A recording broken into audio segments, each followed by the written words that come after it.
quickly arrived in the hospital. Let's see. It was room number 305, right? He wasn't planning to enter the hospital through the front door to begin with. While still riding on Kaisel, he searched for the windows of his mother's hospital room. Ruler's reach. The curtains covering the windows silently parted sideways. He saw the quietly sleeping sight of his mother on the bed. She looked exactly the same as the last time he came to visit. Jinwoo used Ruler's reach one more time to open the window and silently stepped into the hospital room. Kaisel had disappeared into his shadow by then. He soon stood by the side of the bed. His heart was pounding madly now that the time he had been waiting for so long was here. If something goes wrong, I won't be able to do anything. His mother had been unconscious for a very long time. There was a chance that she might not even be able to swallow the divine water of life, and even if she did, there was no guarantee that she'd be okay afterwards. However, Jinwoo got to witness plenty of miracles the system caused so far. If it happened to someone else, he'd never have believed a word of it. One didn't even have to look far for tangible evidence, either. Wasn't he the walking proof of those miracles? I was a Ranky, yet now look at me standing here. All of his achievements, they were due to the system's powers. Pop. His hands that stayed steady during the life or death battle against the Demon King were trembling greatly now. Jinwoo took a deep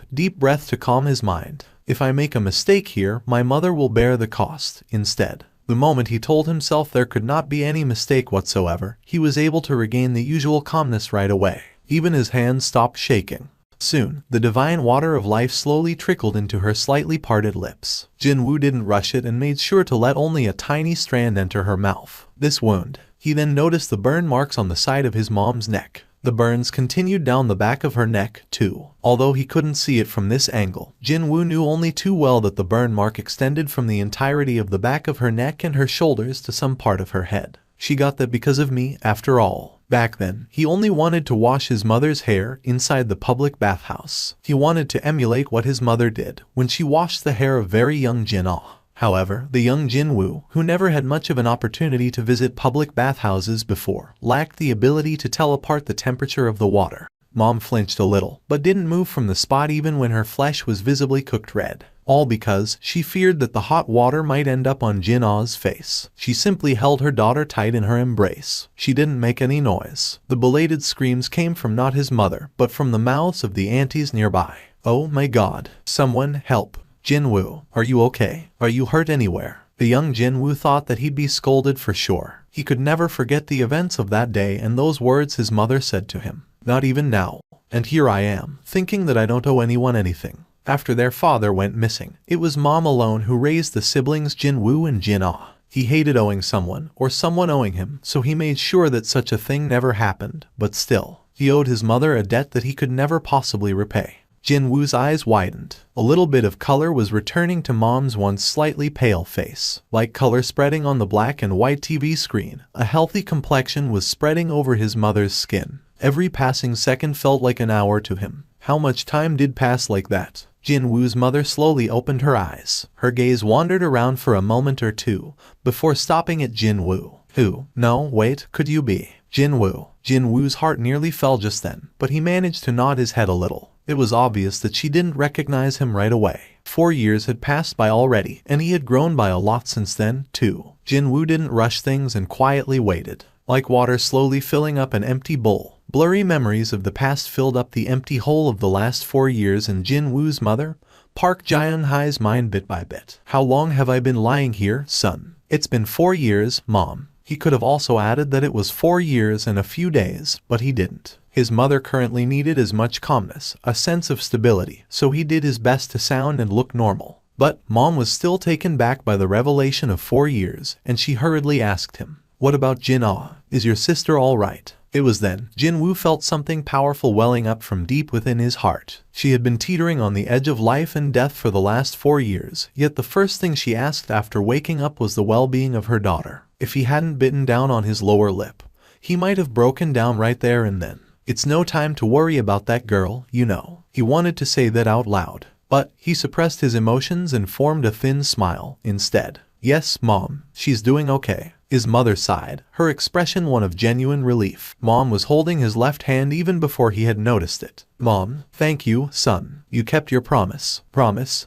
Well, I forgot. Then again, he had always thought it was the most obvious thing in the world, so it was possible that he didn't consciously see it as a promise. The so-called eternal sleep disorder, where you'd fall deeper and deeper into slumber until you'd never wake up again. It became harder for Mom to carry on with her daily life as drowsiness frequently assaulted her without warning with every passing day. Out of the blue, though, she asked Jinwoo for a favor. If Mom can't wake up one day, will you promise me to take good care of your little sister? She carried a smile of a mother asking her child for a simple errand back then. That was why he had been enduring until now. He didn't resent her at all, because all he did was to take over the burden his mother had been carrying until then. However, Mom tightly squeezed his hand as if she knew everything. My son, it must have been hard for you. Jinwoo tried to smile like he had done before to assuage his mother's worries, as if nothing of note had happened until then. Unfortunately, he couldn't do that. All the tears he held back until then traveled down his face, and his lips parted all on their own. Yeah.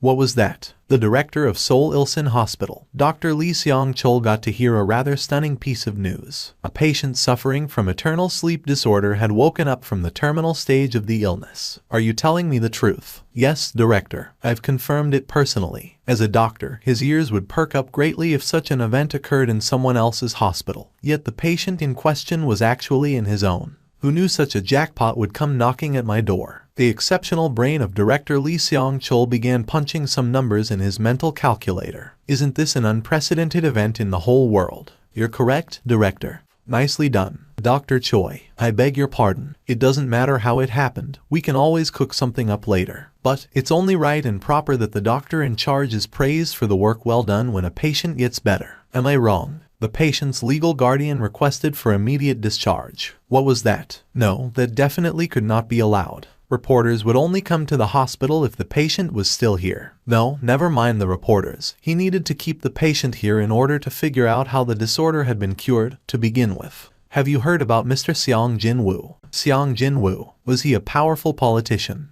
He's the hunter who was evaluated as a rank S recently. A rank S. Here was the reason why Dr. Choi was being so cautious. Who would have guessed that the patient's guardian happened to be a rank S hunter? Begin the discharge procedure right away. Indeed, we should do that. Yes, we must. A smile of a good-natured person remained on Lee Seong-chul's lips. They should definitely release the patient now. As soon as she got the call, Jinwoo dropped everything and rushed to the hospital. Jinwoo had been sitting on a chair next to Mom's bed, and when he sensed his fast-approaching sister, quickly stood up. Right then, the door to his mom's hospital room was flung open. Mom.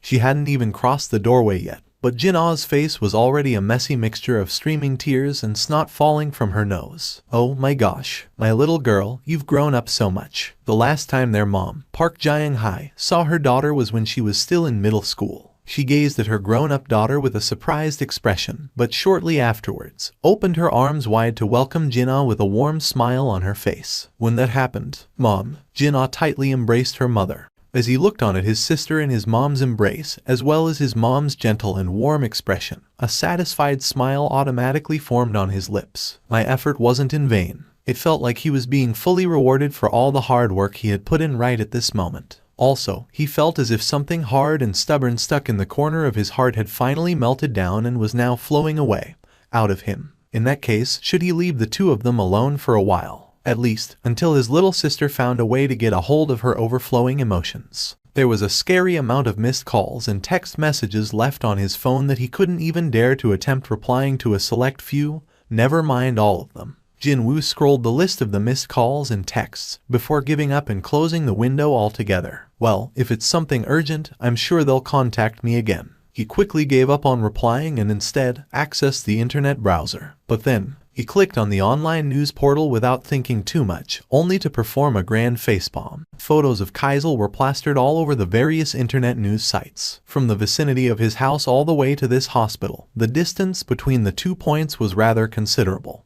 But he figured nothing serious would happen because he was traveling at such a high speed. But this?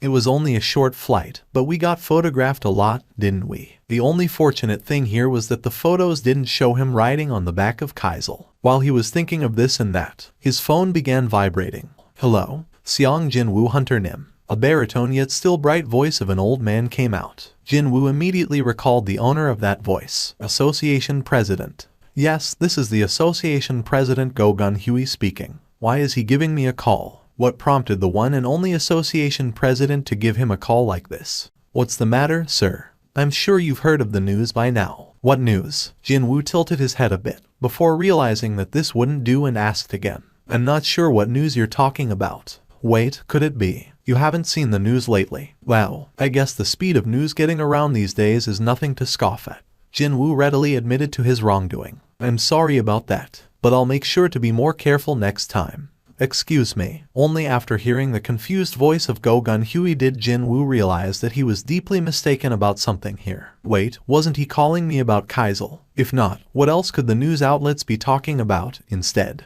The dual dungeon, the red gate, clearing the Ranka dungeons, the beat of avarice, etc. Now that he thought about, there were quite a few potential topics of contention instead. Can you clarify what happened? Looks like you really haven't heard anything yet. I've been spending some time in a location recently where contacting outside was difficult, actually. He wasn't lying about that, technically speaking. Go-Gun Huey's voice betrayed how surprised he was, but then it became even graver than before. Hunter Nim. According to Jinwoo's experience, this could only mean that the reason for this call should be brought up now. I'd like to come and discuss something with you face to face. Will that be okay with you? Jinwoo's suspicion grew even larger compared to when he first answered the phone. Calling me on the phone isn't enough, so the association president wishes to come here and see me personally. Just how much of an important matter was this to make someone as busy as him personally move? Even then, Jinwoo glanced in the direction of Mom's hospital room. I can't ask the association president to come here. He might have to come up with bullshit stories related